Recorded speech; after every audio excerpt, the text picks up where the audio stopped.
Buenos días a toda la audiencia de esta emisora. Hoy voy a hablar un tema del cual les debo confesar que es muy difícil convencerse y que sin embargo lo tengo que asumir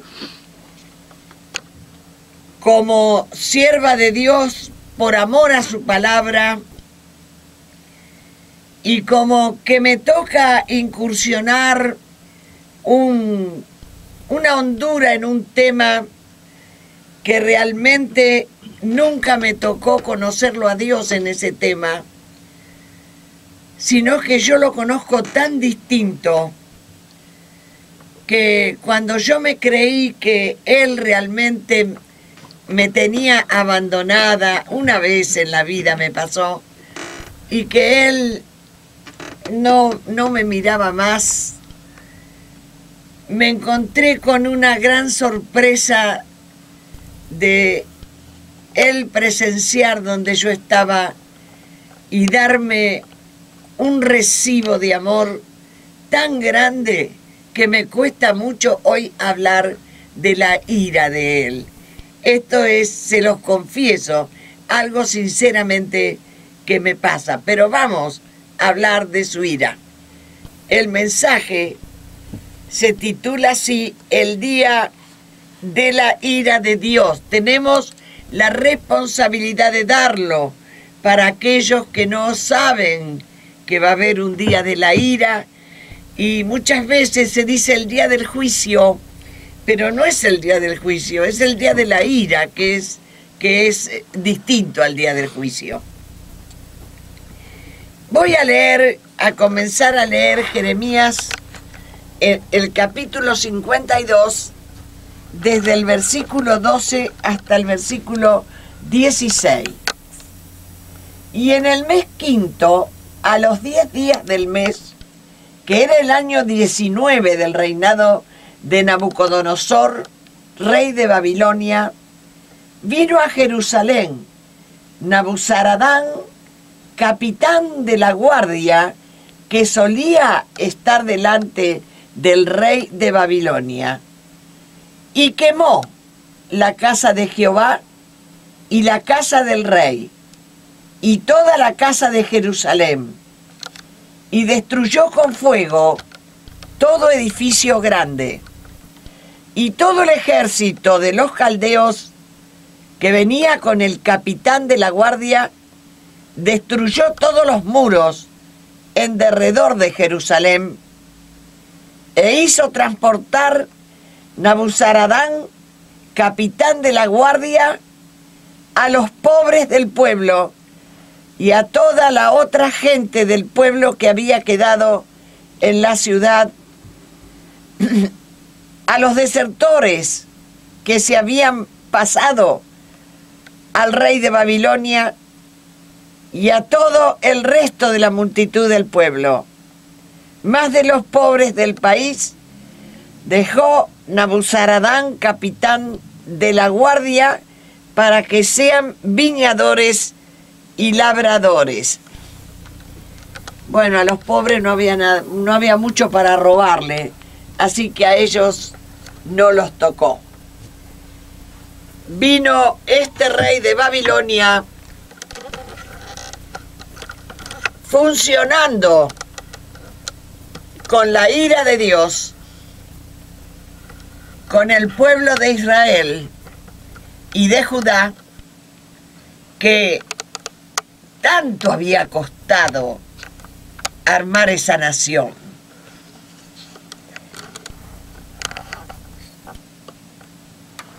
Voy a hablar un poquito de Jeremías porque fue el profeta que le tocó estar en Judá mientras ya se había llevado Dios a Babilonia a los del reino del norte, y ahora se estaba por llevar al reino del sur para Babilonia. En realidad al reino del norte lo llevó a Siria y a los del sur a Babilonia.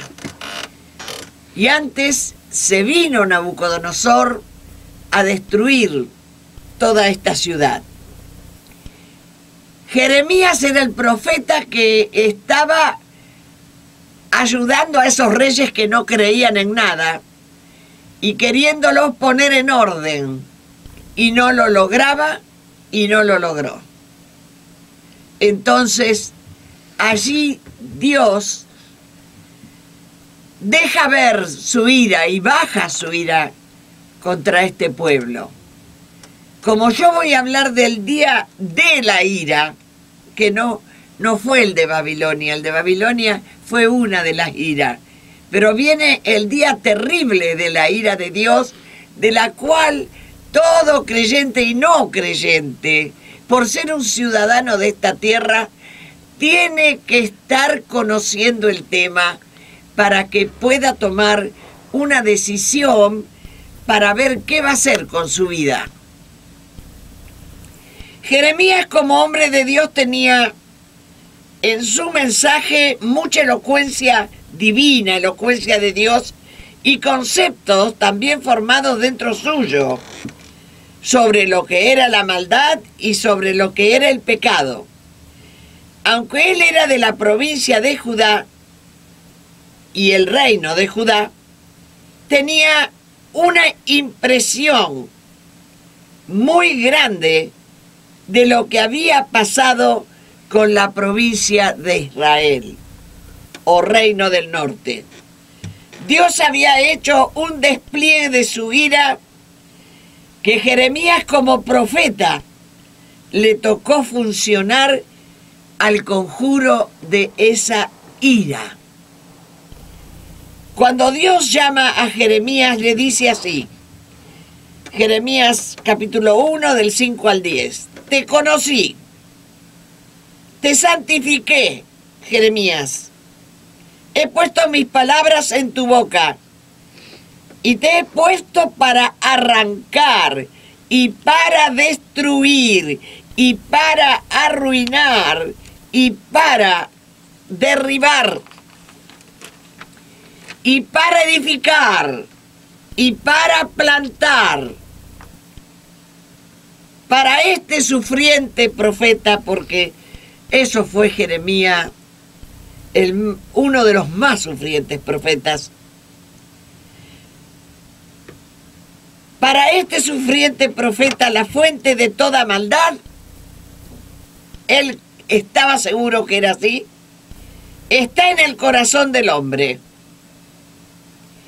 Y que en realidad el pecado es una enfermedad. Una enfermedad que emana de su interior y culmina en una serie de calamidades. Y que el mal debe ceder su lugar al bien. Esto pensaba Jeremías. Que se corra el mal y deje el lugar al bien. Y que el hombre, para acceder a la presencia y cuidados divinos, debe tener en su haber darle las facilidades a Dios para hacer su trabajo, poder hacer Dios su trabajo en el corazón del hombre. Jeremías llevaba siempre una honda pena por Israel, aunque no había sido su llamamiento a Israel, sino a Judá. Pero él estaba lleno de amor por Dios y por su pueblo. Dice en la página 192 de un libro llamado Predicando los libros proféticos, dice que jamás se había puesto una carga tan triturante sobre algún mortal, refiriéndose a Jeremías. Y en toda la historia de la nación hebrea no se ha hallado un ejemplo de tanta sinceridad en medio de tantos sufrimientos tan relevantes y que haya proclamado de manera tan temerosa y fiel el mensaje que Jehová le daba, y en tan persistente intercesión de un profeta por su pueblo como se halla en las vivencias de Jeremías. Él era un hombre que reposaba en Dios. La desobediencia y maldad de esta nación llegó a tildarlo a él en un momento, a Jeremías, como si fuera un traidor a la patria. El tiempo en que a Jeremías lo llama Dios a profetizar en Judá es cuando Dios ya se había llevado y caminando con sus piernas encadenadas a las 10 tribus que componían el reinado de Israel. Y ahora el mensaje de Jeremías deja de centrarse en el reino de Israel y en el reino del norte para centrarse en el reino del sur, sea al reino de Judá. Le está por pasar exactamente lo mismo que le pasó al reino del sur, del norte, y serán deportados. Este reino de Judá será deportado a Babilonia, que el reino de Judá lo componían solamente dos tribus, que son el reino de Judá y el reino de Benjamín, tribu de Judá y tribu de Benjamín. Eso hace al reino del sur. Solamente dos tribus. Jeremías tuvo que transmitir el mensaje de un Dios muy airado. Y estas dos tribus, que son la tribu de Judá y la tribu de Benjamín, Babilonia estaba a punto de destruir a Jerusalén en estos días de Jeremías. Jerusalén había sido la última conquista desde que habían salido de Egipto. Dios los había sacado de Egipto, pero ellos, tomen un poquito en cuenta esto, pero ellos siempre de alguna manera preferían y seguían comunicados con el viejo imperio egipcio. Conquistar la tierra prometida para las 12 tribus con Moisés había sido una proeza.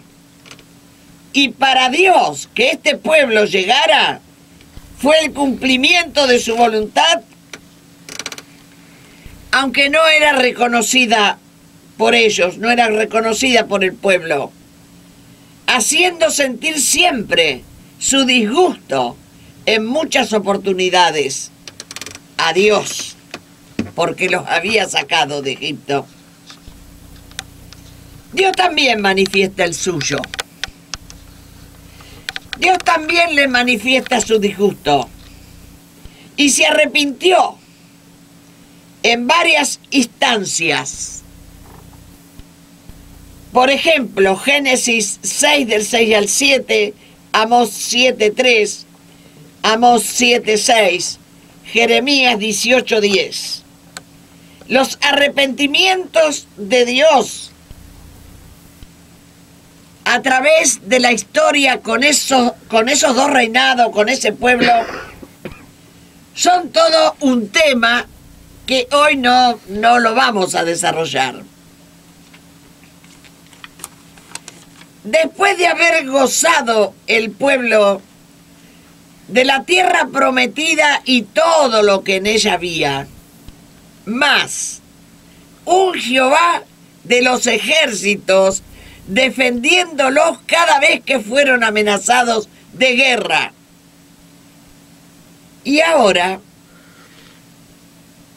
con Jeremías de profeta, es una hora que ya no es más así.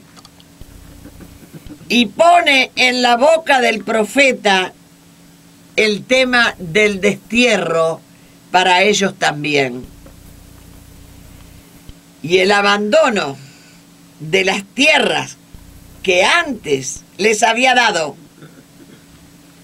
al punto de perderlo todo, siguen diciéndolo.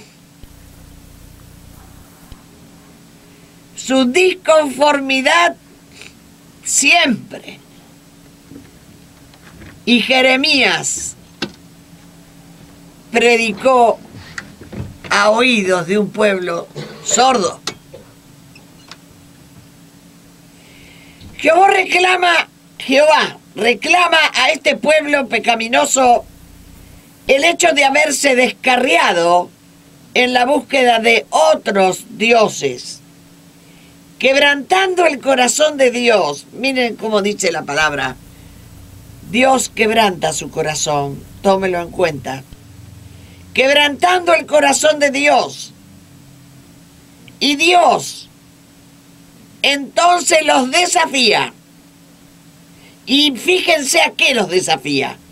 A leer la historia e inquirir en los eventos de otros pueblos de la tierra.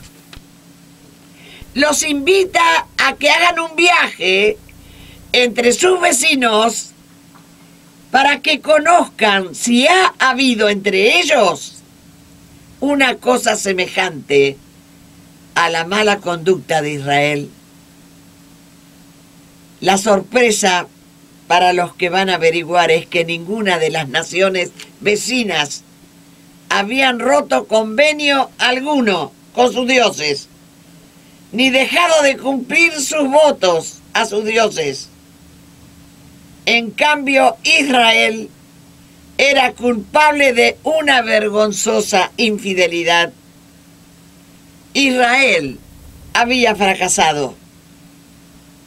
Dice Jehová a través de Jeremías, es como que les pone un título y les dice: plata desechada los llamarán, porque Jehová los desechó. La religión pública de los días de Jeremías estaba revestida de la más detestable hipocresía y divorciada de la moralidad. En el capítulo 7 de los versículos 9 al 11 dice así: ellos vivían hurtando, matando, adulterando, jurando en falso, ofrendas de incienso a Baal, andando tras dioses extraños, y os pondréis delante de mí en esta casa, sobre la cual es invocado mi nombre. ¿Es cueva de ladrones delante de vuestros ojos esta casa, sobre la cual es invocado mi nombre? Venían al templo con el afán de satisfacer algunas supersticiones, con ardientes deseos, cobijados en el manto de la hipocresía más condenable. Creo que seguir hablando de las motivaciones que sumergieron a Dios en la ira no nos motiva mucho. De la ira de Dios no se habla mucho, porque Él es lento para la ira. Pero sí, Él es lento para la ira, pero sobre esa lentitud nosotros no tenemos ningún gobierno. Pero sí está anunciado en la Escritura que habrá en la historia de este planeta el día de la gran ira de Jehová, que no fue Babilonia el día de la gran ira. ese está por llegar, ese está por ser. Por ejemplo, una descripción de ese día la encontramos en la parábola de los labradores malvados. La parábola se ocupa de dejar bien claro que el campo arrendado tenía límites y tenía un lagar. El lagar en esta parábola está representando la justicia que aplicará este padre de familia, dueño del campo, y en el libro de Joel informa que las cubas del lagar están que rebosan de las maldades de la tierra. Te lo leo de nuevo el concepto para que no te olvides. En el libro de Joel informa que las cubas del lagar están que rebosan de las maldades de la tierra. Y Apocalipsis 9:15 lo llama el lagar del vino del furor y de la ira del Dios Todopoderoso. Isaías 63:6 dice: y con mi ira hollé los pueblos y los embriagué en mi furor y derramaré en tierra su sangre. ¿Por qué es rojo tu vestido como el que ha pisado el lagar? Contesta Jesús: he pisado yo solo el lagar. Los pisé con mi ira y los hollé con mi furor.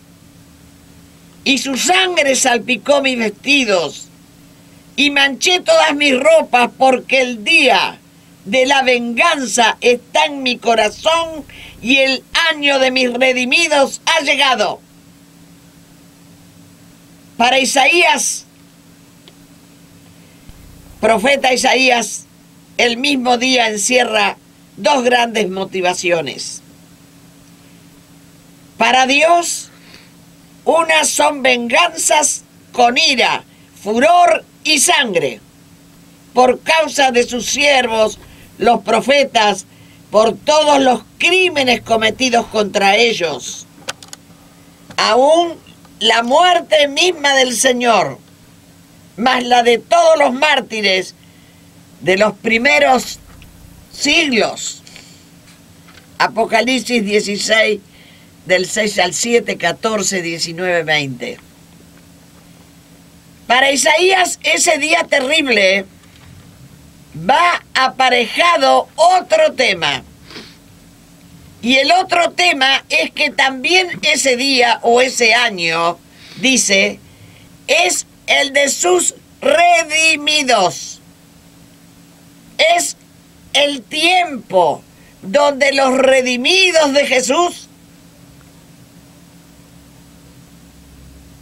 que ellos pasarán de las instancias de las luchas y dolores para pasar a gozar del descanso eterno. Se llama Día de los Redimidos o Año de los Redimidos. Muchas gracias, Señor.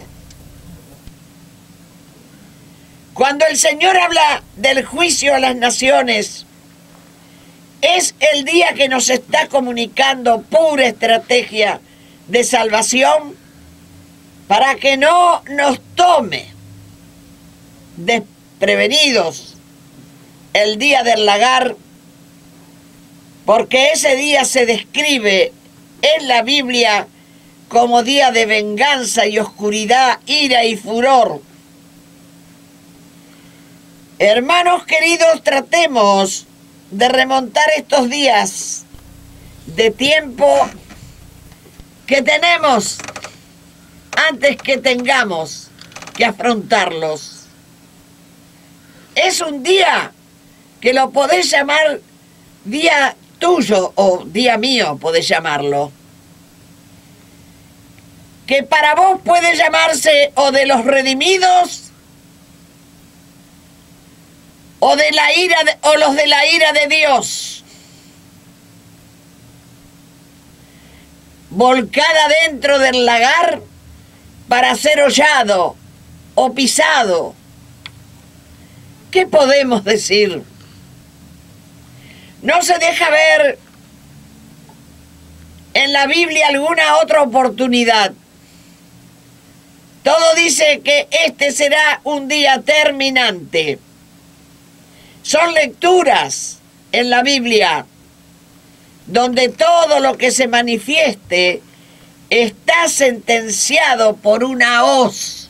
Ese tema está acompañado siempre de una hoz, que significa final de los tiempos o final de la cosecha. Este momento pasará sin perturbarnos si nos esforzamos en un sentido certero, que no será otro que arrepentirnos. Se llama, arrepintámonos se llama. Arrepintámonos de nuestras maldades. Y vamos a convertirnos a Él con la convicción de que Él vino específicamente a salvarnos de toda mala acción y obra. El día de la ira de Dios, tiene características que nadie desearía ese día. Tomemos nota de algunas veces que Dios mostró su ira, con todas las connotaciones que hayan tenido esas iras, esos días de las iras. Por ejemplo, cuando todavía estaban en el desierto, después de haber salido de Egipto, dice así en Números capítulo 14, 16 y 39, que Dios, cuando mandó a los espías para entrar a la tierra prometida, volvieron completamente a querer ponerlo a Dios en tela de juicio por lo que había hecho de traerlos a una tierra que había gigantes y que directamente no se podía entrar. Pero hubo dos, que fueron Josué y Caleb, que volvieron diciendo que sí se podía entrar, que con el poder de Dios iban a poder entrar igual que como habían llegado por el desierto hasta donde habían llegado con la ayuda de Dios. Entonces, ¿qué hizo Dios? Los mató a ellos, a los que vinieron con las malas noticias, y los mató a todos los que se le unieron a esas malas noticias, desechando la fe de que Dios iría con ellos y podrían. ¿Qué le pasó a Dios? Se airó. Ira de Dios. ¿Qué hizo Dios? Los mató. Otro acontecimiento histórico de su ira. Génesis capítulo 6. El diluvio. A causa de la perdición de este pueblo, airado Dios decide destruir ya no a un grupo de hombres, sino a toda la nación y a todo lo que había en la tierra, menos a Noé y su familia y el reino animal. Otro acontecimiento histórico de su ira, Génesis 19. la destrucción de las ciudades de Sodoma y Gomorra.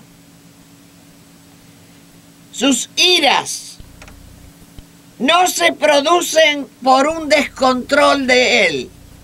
La ira no es descontrol. Son iras, las de Dios, son bien justificadas, con un gran tino y sabiduría. Y veamos que en el primer caso hubo dos excepciones en esas muertes, dos excepciones que fueron Josué y Caleb. No son iras descontroladas, que fueron los dos espías que pusieron una mirada de fe frente a los gigantes que vivían en la tierra que pronto tendrían que tomar, la tierra prometida. En el segundo caso, el diluvio. En este caso, la excepción fueron Noé y su familia y todas las criaturas del reino animal. En el tercer caso, fueron libertados. En Sodoma y Gomorra estamos hablando. Diluvio. Ahora, en el tercer caso, fueron libertados Lot y su familia. Esto sí es Sodoma y Gomorra. Lot y su familia, aunque después de haber salido de Sodoma, un acto de desobediencia de la esposa de Lot también se incluyó entre los destruidos. Dios realiza sus acciones en una justicia milimétrica. Podríamos decir, y ahora vamos hacia el gran día de su justicia, llamado día de la ira de Dios. Mientras tanto, volvemos a Jeremías y en su tiempo, el profeta de Dios estaba hablándoles a la nación corrompida, con sacerdotes que funcionaban fuera del orden divino, con sacerdotes que promovían profetas falsos para que aseveren que el reino de Judá no iba a conocer el destierro y no iban a ir a Babilonia. Se sentían superiores al reino de Israel e infundían este criterio en el pueblo, sabiendo sus autoridades por Jeremías el profeta que Dios había indicado que pronto a ellos también les estaba indicado el destierro de parte de este pueblo. Todas las agresiones estaban dirigidas al profeta Jeremías. Todo lo que Dios hacía con ellos, ellos le daban al profeta. Aquí tenemos otra prueba de lo que es nuestro Dios airado. Airado también lo vimos a Jesús, cuando sacó a los ladrones del templo. No nos olvidemos que el Dios airado es el mismo Dios nuestro. Es nuestro Dios. Muy, pero muy dolido. El Dios airado es nuestro Dios muy, pero muy dolido. Y su dolor es por otros, es por todos y es por mí. ¿Cómo podríamos explicar su ira acompañada de perdón? Creo que esta es una dimensión que tiene Dios y casi aseguraría que es una dimensión desconocida en la tierra. Como que nosotros parece que viviéramos estos dos sentires, la ira más el perdón, como que los tuviéramos por separado. Como que si estamos airados, no hubiese lugar en nosotros al perdón. Pero él deja ver en sus múltiples manifestaciones de ira que fluye la manifestación del perdón y con todo el amor que un perdón necesita. Da toda la impresión que la ira en él es como evolutiva.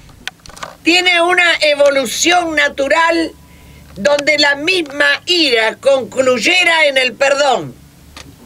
Es una ira evolutiva, en progresión, sabia y eficiente para todo tipo de relación.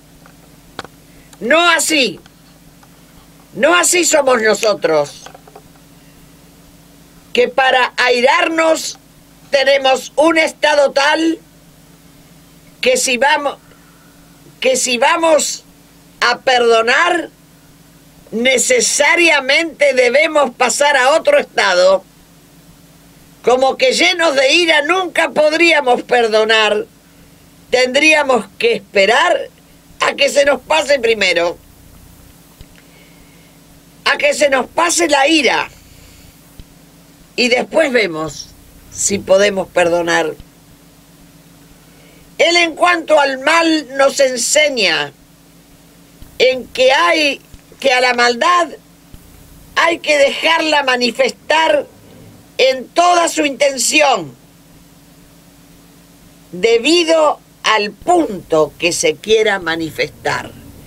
O sea, un acto de maldad, él lo deja manifestar y nos enseña que es así, hasta que se manifieste en su totalidad la maldad. No, que no intentemos pararla cuando está andando, porque por más que intentemos pararla, no va a parar. Hay que dejarla manifestar al punto que quiera manifestarse. Y aquí veo un sentir en el tema del perdón de él. Lo veo como que tuviera el mismo criterio. Hay que dejarla ir a avanzar hasta que te llegue el perdón. O eso es lo que le pasa a él y puede hacer él, y no nosotros. Tenemos que considerar que si la ira es por su celo,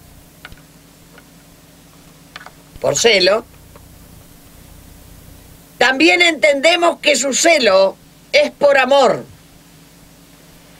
Y por amor no correspondido. Seguramente que su ira responde a nuestras provocaciones permanentes. Las manifestaciones más fuertes de su ira son a causa del celo, por el que nosotros hacemos abandono de todo aquello que pertenece a su gloria, como que siempre nosotros estamos listos a soltarnos de allí.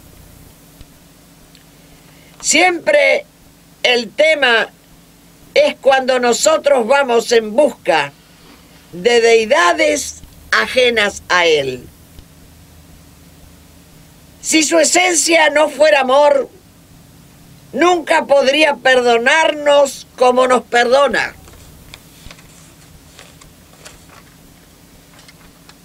En las indicaciones divinas a Jeremías, en la hora de mayor crisis para Jerusalén, Jeremías recomendó al pueblo la rendición para evitar mayor desastre. Concertó la rendición de la ciudad de Jerusalén a los babilonios. Esto fue considerado como una traición de Jeremías por todos los hebreos patriotas a su manera. Lo primero que notamos es que el proyecto del pueblo propio de Dios no fue posible, aún habiéndolos llenado de beneficios, con una tierra que fluía leche y miel, más una protección exhaustiva de aquellas naciones guerreras de su época circundantes a Palestina.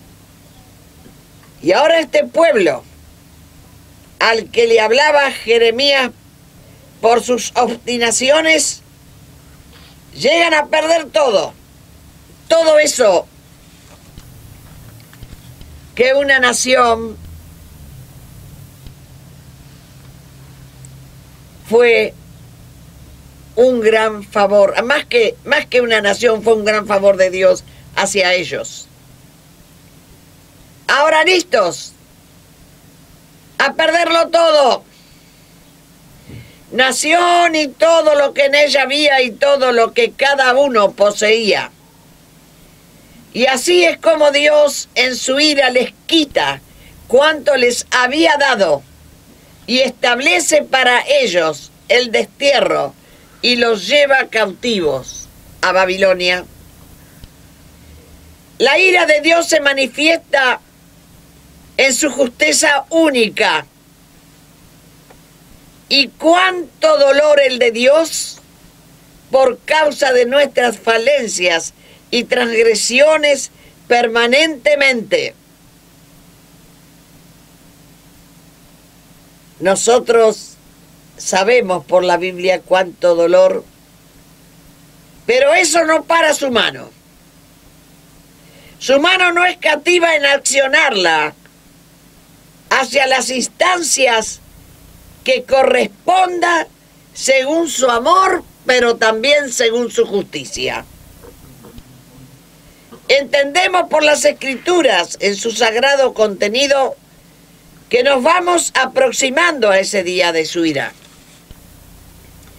y de su venganza, llamado en Apocalipsis como el día del lagar de la ira de Dios. Esto no es para asustarnos, sino para que hagas uso de tus sensibilidades, dando por sentado que el Padre ya te las conoce, cómo y cuántas son, teniendo un acto generoso con vos mismo, y seas librado del día de la venganza y la ira de Dios, asumiendo todos que estamos avisados, para que ese día no nos tome de sorpresa y podamos disfrutarlo como el día de los redimidos. Sabemos qué duros y terribles fueron los días en que Dios bajó su ira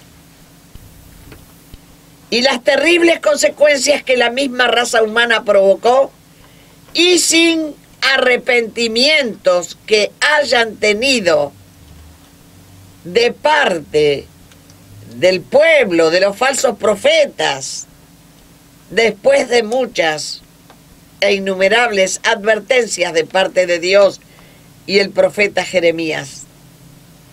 Debemos mirar con extremada atención el día de la ira, hora que se avecina para algunos, los que vivimos, y para los que ya murieron. Pero ellos serán levantados en resurrección y presenciarán ese día de la ira, del furor manifestado en el lagar. ¿Cómo se vivirá su ira? Ira que emana de una justicia plena.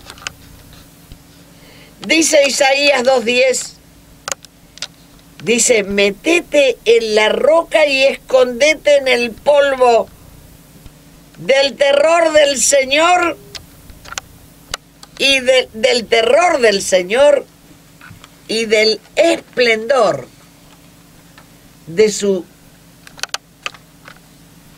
majestad. Del furor y del esplendor, metete bajo las rocas. El profeta Isaías puede ver y advertir desde los 750 años antes de Cristo la ira que se manifestará de parte del Padre, nuestro Dios, y al mismo momento el majestuoso esplendor de su Hijo Jesucristo. Día de dolor, por un lado, y esplendor de Cristo, porque ese día también nos alcanza, el día llamado de los redimidos.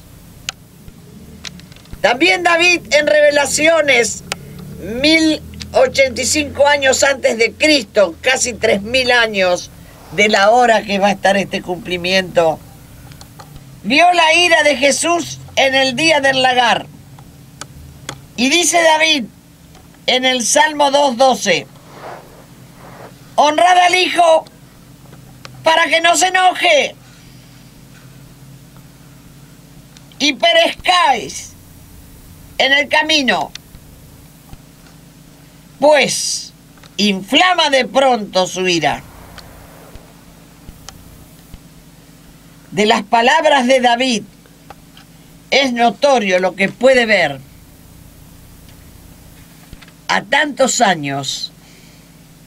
Lo puede ver al acontecimiento porque dice tanto en la parábola de los siervos malvados y Juan en el libro de Apocalipsis que de Dios el Padre es la ira. Pero ¿quién desatará el furor de la ira? Es Jesús el Hijo. La va a desatar dentro del lagar. Es el Hijo quien pisará el lagar. También en Lucas 23, 30-31 dice el mismo Jesús, estando crucificado, le habla a unas mujeres que estaban allí delante de la cruz y lloraban, y les dice, hijas de Jerusalén, no lloréis por mí, sino llorad por vosotras mismas y por vuestros hijos, porque es aquí en que vendrán días en que dirán, bienaventuradas las estériles y los vientres que no concibieron y los pechos que no criaron. Lo decía Jesús desde la cruz a unas mujeres hablándole de este tiempo. Comenzarán a decir a los montes, caed sobre nosotras, y a los collados, cubridnos. Jesús describe con toda empatía el acontecimiento del día de la ira, mas todo el acontecer circundante en su amplia mirada pone en aviso a las madres de cómo serán estos días que precederán al día del lagar. Dice Jesús, si estando yo vivo en la tierra, a mí me hacen esto, les dice a estas mujeres, él desde la cruz, ¿qué no harán cuando yo no esté aquí presente? Y me acuerdo de un caso de una mamá que le prendieron fuego a ella y a su hijito hace muy poco tiempo, lo vi por televisión. El otro día escuché una noticia sobre ella, que está en recuperación bastante grave. Pero al enterarse que su hijito, que también había sido quemado, ya había muerto hacía unos días, no quiso más comer. No le interesó más por ese momento su recuperación. Así les decía Jesús desde la cruz: clamarán a las rocas, cubridnos, por la falta de consolación. Y yo le digo a esa madre que no llame a las rocas, que la cubran, que llame a Jesús, que es el único que la puede acompañar en su dolor, porque a él ya lo quisieron matar también, ya le pasó. Es el único que te va a comprender y te vas a sentir acompañada en tu dolor, porque nadie, por más que quiera, te va a poder acompañar.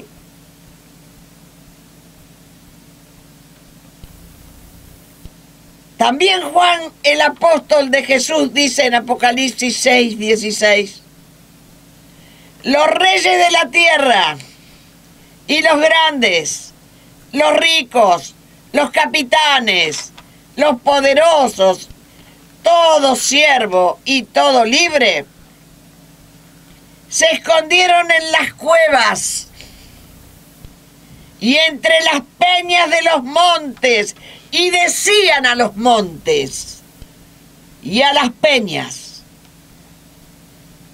caed sobre nosotros y escóndenos del rostro de aquel. Y escóndenos, caed sobre nosotros, y escóndenos del rostro de aquel que está sentado sobre el trono de la ira del Cordero, porque el gran día de su ira ha llegado. ¿Y quién podrá sostenerse en pie? Amén.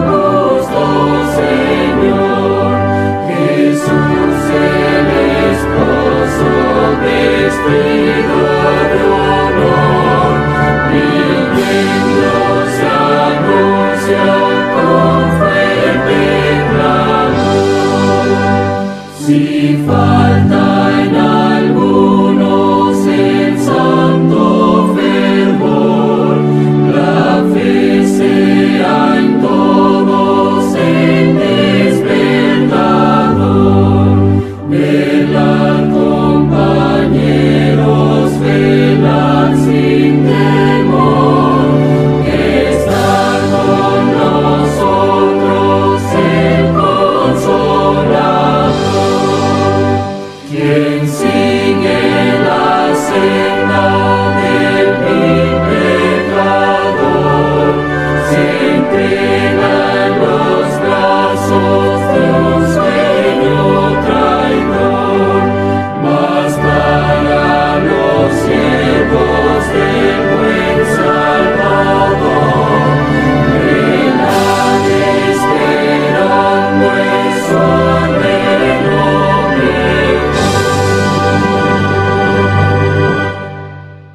Si usted desea información sobre nuestros estudios, puede ingresar a la página www.agroremanente.com.ar.